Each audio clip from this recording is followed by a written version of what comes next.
Episode 8. மறுநாள் காலை அஜயும் காத்தாடியும் சங்கீதாவிற்காக தெருவோரம் காத்து கொண்டிருந்தார்கள். சங்கீதா தனது ஸ்கூட்டியில் பிங்க் கலர் சுடிதார் போட்டு கொண்டு வர அவளை பார்த்த காத்தாடி ஆரவாரம் செய்தான். அங்க பாரு, வந்துட்டா. சங்கீதாவை பார்த்த அஜய் அவளை நோக்கி நடந்தான். திடீரென்று அவன் சாலையின் குறுக்கே வருவதை பார்த்த சங்கீதா ஏ என்று சத்தமிட்டபடியே பிரேக் போட்டு வண்டியை நிறுத்த சரியாக வண்டியின் மேல் கை வைத்து நின்றான் அஜய்.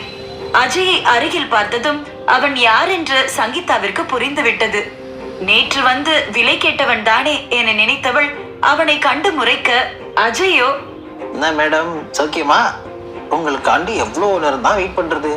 கொஞ்சம் சீக்கிரம் கிளம்பலாம்ல என்று திமிராக கேட்டான் அஜய். பொறுக்கி நாயே, நேத்து வாங்கின டோஸ் உனக்கு பத்தலையா? இன்னும் வேணுமா? ஒழுங்கா போயிடு, இல்ல உள்ள தள்ளி லாடம் கட்ட வச்சிருவேன். ஆமா. சங்கீதா கோபத்துடன் கத்தினாள். தோடா, கொஞ்சம் விட்டா மைமா ரொம்பதான் பேசுது. இந்தாம்மா, வண்டவாளெல்லாம் எப்பவோ தண்டவாளம் ஏறிடுச்சு, கொஞ்சம் அடக்கி வாசி, இல்ல இந்த சுறா குப்பம் அஜய் உன்னை உண்டு இல்லைன்னு போயிடுவான். அஜய் பேச்சை கேட்டு மிரண்டு போனாள் சங்கீதா. அதோடு அவன் சுறா குப்பம் என்று சொன்னதும் அவளுக்கு தூக்கி வாரி போட்டது. ஏனென்றால் இறந்து போன அவளுடைய கணவனும் அதே சுறா குப்பம் தான். அத்தோடு முன்னமே அஜயை பார்த்தது போல இருந்ததால் இப்போது அவளுடைய சந்தேகம் தீர்ந்து போனது. சுறா குப்பம் தானே? நான் யாருன்னு தெரியுமா? அதெல்லாம் தெரியும்.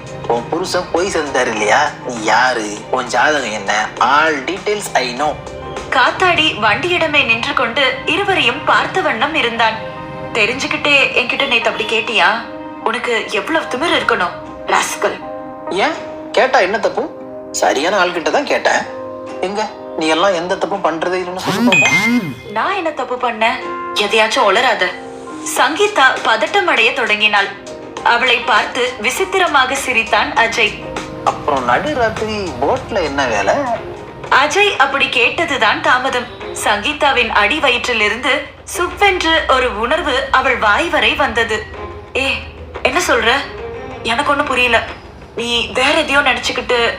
அவள் சொல்லும் போதே தனது மொபைலை எடுத்து அதில் அந்த வீடியோவை ஓபன் செய்து அவள் முன் காட்டினான் அஜய்.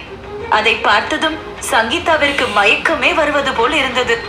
அந்த வீடியோவில் அன்று அவளும் கண்ணனும் கடற்கரையில் கிடந்த படகில் ஒன்றாக இருந்தது படம் பிடிக்கப்பட்டுள்ளதை அறிந்ததும் அவளுக்கு இதயம் துடிப்பது காது வரை கேட்டது. கால்கள் எல்லாம் நடுங்க ஆரம்பித்து விட்டன. தொண்டை வறண்டு போய் மூச்சு திணறியது. மிரட்சியுடன் நிமிர்ந்து அஜயை பார்த்தாள்.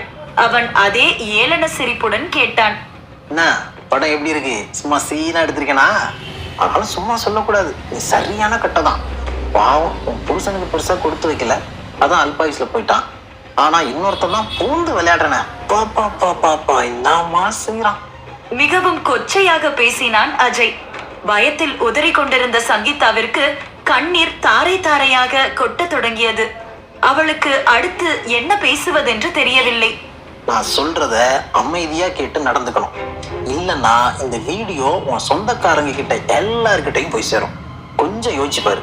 அப்புறம் நான் கேட்ட மாதிரி போறவன் வர்றவன்லாம் ஒன்னு ஐட்டம் நினைச்சுக்கிட்டு ரேட் கேட்பான். என்ன சொல்றது புரிஞ்சுதா? தனது முகத்தை கொடூரமாக மாற்றிக்கொண்ட அஜய் சங்கீதாவை மிரட்டும் தொனியில் கேட்டான். அதற்கு எச்சில் விழுங்கியபடியே அவள் சரி என்று தலையாட்ட, அதன் பின் அவள் தோளை பிடித்து அவளுடைய வண்டியில் அவள் பின்னே ஏறி அமர்ந்த அஜய், அமைதியா சொல்ற இடத்துக்கு வண்டியை விடு என்றான். இப்பவே வா. ஆமா, இப்பவே என் கூட வந்துதான் ஆகணும். அவன் மிரட்ட சங்கீதா வேறு வழியின்றி வண்டியை ஸ்டார்ட் செய்து கிளம்பினாள். அவள் பின்னரே காத்தாடி அவர்களின் வண்டியில் வந்தான். அஜய் சொன்ன வழியிலேயே சங்கீதா வண்டியை ஓட்டி கொண்டு வர அவளது கை கால்கள் வெடவெடத்து நடுங்க தொடங்கின. இவனிடமிருந்து இப்போது எப்படி தப்பிக்கலாம் என்ற எண்ணத்துடன் சங்கீதா வண்டி ஓட்டி கொண்டிருந்தாள். அப்போது அவள் எதிர்பார்க்கவில்லை. அவள் சென்ற சாலையில் திடீரென்று ஒரு நாய் குறுக்கே ஓடி வந்தது. பக்கத்தில் மணல் கொட்டி கிடந்தது. கன நேரம்தான் சங்கீதா சிந்தித்தாள். நாயிடமிருந்து தப்பிப்பது போல ஹேண்ட்பாரை வேகமாக திருப்பினாள். அவளது வண்டி கட்டுப்பாட்டை இழந்து அங்கே கிடந்த மணல் அருகே சரிந்து விழுந்தது. சங்கீதா திட்டமிட்டே வண்டியை அங்கே விட்டதால் தார் ரோட்டில் விழாமல் மணல் குவியல் மீது தாவி விழுந்தாள். அஜய் தார் சாலையில் பாதி மணல் மீது பாதி என்று விழுந்து கிடந்தான். பின்னால் வண்டி ஓட்டி கொண்டு வந்த காத்தாடி ஓடி வந்து கீழே விழுந்து கிடந்த சங்கீதாவின் வண்டியையும் அஜயையும் தூக்கி விட்டான். அஜய் சற்று தொலைவில் கிடந்த சங்கீதாவை பார்த்தான். அவள் காலை பிடித்துக் கொண்டு அழுது கொண்டிருந்தாள். ஐயோ அம்மா, வலிக்குதே. சங்கீதாவிடம் வந்த அஜய் அவளை மிரட்டினான். இப்படி வலிக்குதுன்னு சீன் போட்டா உன்னை விட்டுடுவேன்னு நினைக்கிறியா? எனக்கு வலி தாங்க முடியல, கொஞ்ச நேரம் அமைதியா இருக்கியா? சங்கீதா வலி தாங்க முடியாத எரிச்சலில் கத்தினாள். அஜயும் காத்தாடியும் ஒருவரை ஒருவர் பார்த்து கொண்டார்கள். அப்போதுதான் காத்தாடி அஜயின் காலை பார்த்தான். அவனது முட்டிக்கால் தேய்ந்து ரத்தம் வழிந்து கொண்டிருந்தது. மச்சான், உன் காலை பாடுறா, ரத்தம் வருது. அதை பார்த்து பொருட்படுத்தாத அஜய், இதெல்லாம் ஒரு காயமா?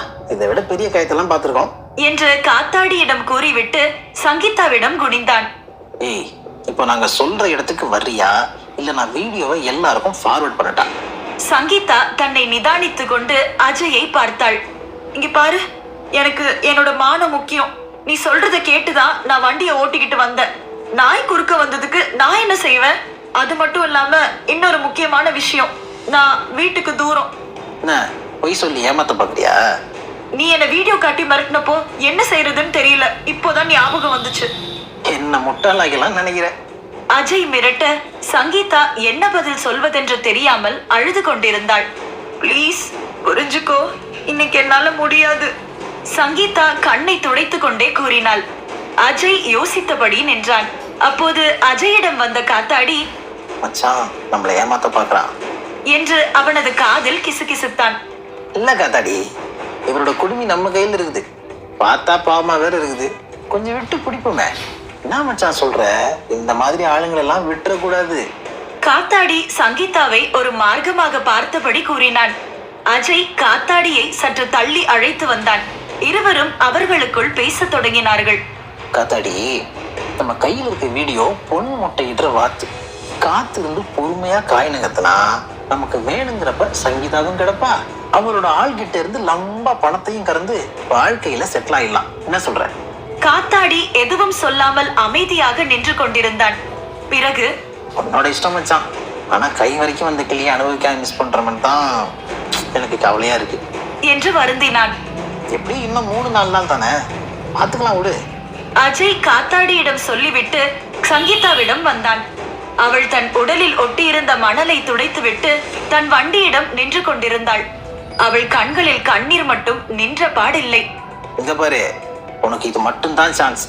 அடுத்த வாரம் நான் கூப்பிடும் போது மறுப்பு சொல்லாம நீ வரணும். அப்படி வரல, உன் மாமா இன்டர்நேஷனல் அளவுல கப்பல் ஏறிடும், பாத்துக்கோ. சங்கீதா கண்ணை துடைத்துக் கொண்டு அப்பாடா என்று பெருமூச்சு விட்டாள்.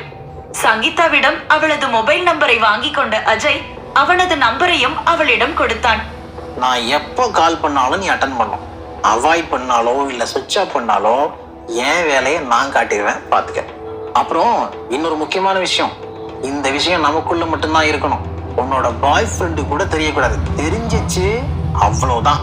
அதற்கு பிறகு அஜயும் காத்தாடியும் சங்கீதாவை பற்றி கவலைப்படாமல் அங்கே இருந்து அவர்களின் வண்டியில் ஏறி புறப்பட்டு சென்றனர். இருவரும் பார்வையில் இருந்து மறைந்த பிறகு சங்கீதா பெருமூச்சு விட்டாள். கண்ணை துடைத்துக் கொண்டு நிம்மதி அடைந்தாள்.